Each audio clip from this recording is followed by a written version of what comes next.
For any Xbox or PlayStation codes or anything gaming related, check out g2a.com, and if you need any Ultimate Team coins, then head over to FIFA. The code CHES will get you a discount on both sites, and all links are down below. Hey guys, how's it going? Ches back again, and welcome to episode number 42 of My Player here on FIFA 15. Today we've got a couple of games against Norwich and then West Brom, but first of all I have a question to ask. Obviously we're doing extremely well here at Sunderland so far in this second season, scoring a lot of goals, and the team are doing extremely well, sitting up in 4th in the table. The question I want to ask is, shall we try Legendary and step it up to the maximum difficulty setting? Obviously, we're, like I say, doing very well, and that's not really the reason why I want to step it up, but I do want to make things a little bit harder, so to speak. Obviously, I'm delighted to be doing well, but if we can step it up to Legendary and still do just as well, then I don't see any reason why not. Obviously, we tried this last year, and unfortunately, the CPU on Legendary just played possession football, and the opposition team had 75% possession against us when I was Bayern Munich, and it just was completely unrealistic, and it didn't work. I'm going to put a straw poll link in the description to a vote that will either say yes, try Legendary, or no, stay on World Class, and the result of that will take effect on Saturday's episode, and we'll try out Legendary if you vote for it. If not, we'll just stay on World Class, but I think it's probably worth trying it, and then obviously if it's the same as last year or it doesn't work out, then I can just drop it back down. But it's up to you. The link will be in the description, so feel free to check that, and it'll only be active, the vote, for about 24 hours, so that I can still record Saturdays ahead of time. But we've got a home game against Norwich, followed by a away game against West Brom. Like I say, we currently sit 4th, as you can see. Norwich are 15th, and West Brom are sitting high in 6th, actually, and they could go above us with a win. So we're going to have to make sure we get decent points here against Norwich, and hopefully we can continue our good goal-scoring run, but we will have to wait and see. Good tackle from Lee Catmull, we'll get it out wide. Got an option down the line in Connor Wickham. I just need to get myself into the box now. Great feet from Connor Wickham. We call for the ball. It's not come. It headed only as far as Cabral, but Catmull's going to bring it down into Barr, who finds me just about. I'll try and drill this across the front of goal, and John Ruddy gets there first. It's not Denver Barr, by the way, in case you wondered. It's a 61 rated youngster in midfield, not the former Newcastle striker playing at centre mid for Sunderland, just in case you were wondering, because it did throw me off, to be completely honest, when I first saw that name pop up above his head. But I did have a quick check. I may have given away a free kick there. Nothing given. If anything, that was surely a free kick to Norwich. I absolutely murdered their guy off the ball. We had the shot, though. Apparently that was our 200th shot on target. We'll take the accomplishment, but that apparently is went my way. I'm not really too sure why. I'll take it. It's still 0-0 though, and we're half an hour in, and that probably was the first effort that I've shown you. Connor Wickham. I will call for it. He took his time to play me in there, but I'm going to try and get this inside again to Barr, and then Lee Catmull's there. Option outside. Please use him. He has done. Mavrias should be able to get a good cross, and he has done. Can we win the header? Oh, it's into the back of the net. I thought John Ruddy was just going to leave that because it was going wide. It's Sunderland 1, Norwich 0. Salute to the crowd. That was a decent cross in from Mavrias. I did not expect that to go in when I headed it because of the goalkeeper's reaction. He just didn't try and save it. Just jogged backwards towards his goal. He could quite easily have saved that as well. It's not out of his reach. Another example of how goalkeepers are retarded on FIFA 15. John Ruddy lets the ball cross the line. It's Sunderland 1, Norwich 0. That's a nice reverse ball into Cabral. I'll call for a through ball from Barr. It's not going to come, but did the right thing there because there was no way he was going to be able to get that through to me. Mavrias might still be able to work something down this right-hand side at the start of the second half. Here's Barr again. Good feet, and works it out to Mavrias. We will call for the cross, and it's come in again. It's a great ball, but Sebastian Besson gets it away, only as far as Lee Catmull. Another good ball into Barr. What can he do with it this time? Finds Cabral. I've called for it. It's coming my way. And I nearly stole it off the defender. Norwich are going to be able to get this clear, but we're clearly showing from the start of the second half that we aren't happy with the 1-0 lead. We want at least 2. Cabral. Got a few options here. I will call for it because he's delaying with the pass. We've done well to step around that first defender. I'm going to try and get back inside with the ball to Cabral, who finds me again. We'll try a left-footed shot. It's taken a deflection and it's gone wide, and it came off Barr as well. That could have gone anywhere with that deflection. Unfortunately, it came off our own man and not a defender, so we won't even get a corner. Connor Wickham into me. Good feet. I see the run there actually from Lee Catmull. I was thinking about trying to get it back to Connor Wickham. Catmull steps inside. Is he going to have a shot? No. He's going to let it off to Barr. Is he going to have a shot? No, he's taken it too far wide now. We could have had a decent opportunity there. I'll call for it from Bar. Got a bit of space. We'll try a finesse shot with the left foot. Oh, keeper left it again, but this time I wasn't sure whether that was going in or not. Oh, I just scooped it with the left foot, and it did dip at the last minute, just not quite enough, hitting the roof of the net on the way over. It was a great ball towards Gary Hooper, and a smart save down low by Vito Minone. Fortunately, Gary Hooper was offside there, but that was a really good snapshot from him. He's a deadly striker. He did that at Celtic throughout his entire career in the SPL. Just one hit finishes, just an absolute poacher of a player. Fantastic finisher. We were lucky there that he was offside and that Vito Minone was able to make a good save. 15 minutes to go, we're still 1-0 up, but it's a close one. Houlihan with the lob through ball looking for Sebastian Bassong, who's pushed up from centre-back. I'll call for the ball here because they've pushed so many men forward. Russell Martin is going to chase this back. They're on ultra-attack and we're on park the bus. So it's the battle of two extremes right now in the final few minutes. Nathan Redmond going to play the ball into Danilo. Don't want to concede here, and their man in the middle was offside, I think, from that initial ball in, but it's dropped back to Redmond again. Danilo tries to lob ball into the box again, and it still only comes as far as Redmond. We do get tackling from Cabral there. I'm going to have to get stuck in here defensively, I think, if we are going to maintain this 1-0 lead. Nice turn from Redmond. Got Martin Olsen on the overlap. The Swede gets the cross in. Should be dealt with by the defender and is. You have to think that the final whistle's coming, and it does.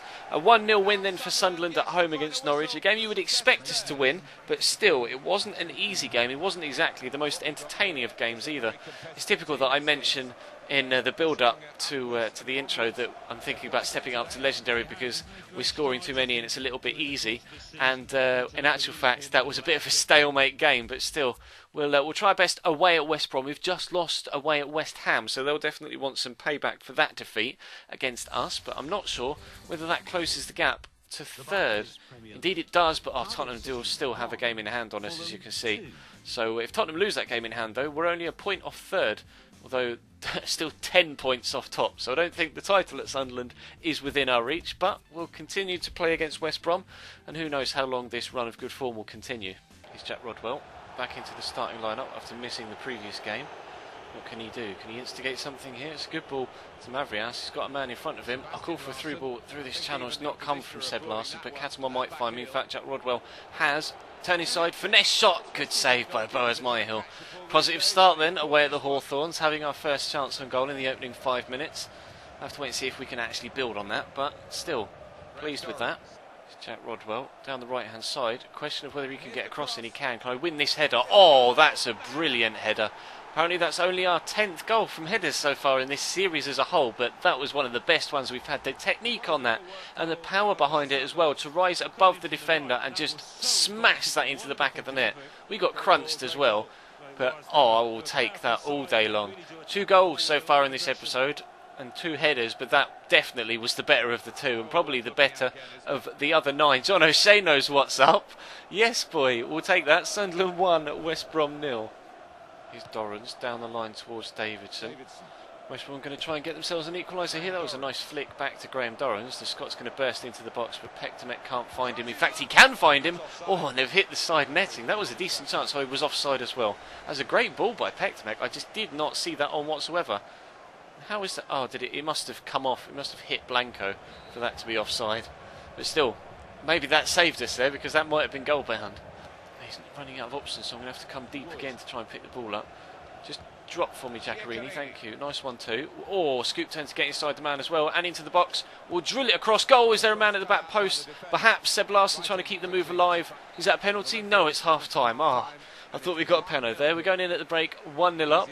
That header from us, good enough to give us the lead. We could have had 2 at the end there, had Seb Larsson been half a yard quicker to react to that drill cross.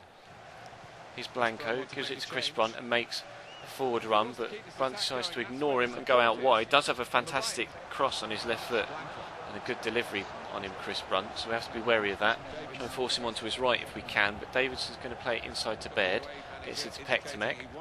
Got a couple of, I'm clearly butchering that name, but still, Pectomet turns his side. Good cross, man there, no, Van Arnholt gets it away, but it's dropped only as far as Blanco. Good pressure on Jack Rodwell to get it back. Can Blanco create a chance here for West Brom to get an equaliser? Plays it back to Gamboa, pushing into the box. Good turn to get away from the defence, but Van Arnholt does well. Am I going to have to come back? No, I'm too far away to get involved. Gamboa into Gardner. Don't let him on his right foot in that range. Oh, what a finish! What a finish from Pektamek. I know I'm butchering that name, but still, that is a wonderful equaliser on the hour mark. Bang on the hour mark, almost to the second. All he needed was one touch to control, and then he's unleashed a fantastic whipped finish. That's one of the best goals we've had conceded in the entire series, I think. Wonderful, really, really impressed with that. You can probably tell how impressed I am with it by the fact I keep going on about it. I really want to see a replay. Nice ball by Gardner into him, just one touch to control, and then bang. It's West Brom 1, Sunderland 1. Pektamek, I've still no idea how to pronounce that, but he's been able to play in Blanco here. Might get it back. Chance for him to score, perhaps a second for them. He's into the box after another nice 1-2. Oh, cheeky back heel to make sure that stays in as well. Chris Brunt might get a cross in. Oh, that's a great whip on his left foot. We've been able to get it clear, and Bridcut brings it away. Chance for a counter-attack, perhaps. Rodwell, I just need to stay on side here. I think I managed to do it just about. We'll try that turn there to get inside. We'll set the man up. Jack Rodwell puts it into the back of the net. What a move! They had a spell of possession at the other end, but that is a fantastically effective counter-attack. Absolutely textbook. Wonderful turn inside from me, and Jack Rodwell with an emphatic finish. You are not going to see a better drilled finish than that all season long. Bang, 18 yards out, right into the top left corner. Sunderland are 2-1 in front. Morrison out wide to Gardner. 2-1 down against his former side. Probably going to want to try and instigate another revival here. Gamboa is going to find Pektamek in the box. Good first touch, good control as well. Seems to be a really good player actually. Now Morrison breaks in. Here's Chris Brunt on his left foot, and it's 2-2. Almost immediately after we go 2-1 in front, West Brom bring it back to 2-2. This is a great second half. Really pleased, or not necessarily pleased, with going to then bringing it back to 2-2. We've been 1-0 and 2-1 up. But still, it's nice to have an entertaining game after the pretty dull game against Norwich. I mentioned at the start of the episode that we want to go up to Legendary, and then we have a dull 0-0, which makes me think maybe we shouldn't, and then we get this game, which makes me think maybe we should.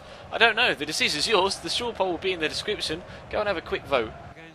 Good feet from Blanco to get away, but he doesn't have the pace to burst clear. But Craig Gardner has a good delivery on him, but he's found Roof. Roof to Blanco, it's a good fast ball into him, good control from Blanco. Trying to get away from the defence, found Craig Gardner, finds Chris Brunt. Don't let him on his left foot again, it's cost us once. Then Tamet finds Chris Brunt, he's going to try and get back on his left. In fact, he's fed through. Oh, it's 3-2. I don't believe it. Pektamek or however you pronounce his name, has put West Bromwich Albion 3-2 up. This is an incredible game. 1-0 up, 2-1 up, 3-2 down. Really would have preferred that on the floor, to be completely honest, and that ball wasn't intended for Billy Jones, but Jack Rodwell's on it. Gets it back to Billy Jones again. That will be a free kick, surely. Nothing given, and West Brom clear it, and in fact may find themselves in at the other end. Great first touch by Pektamek, finds Blanco.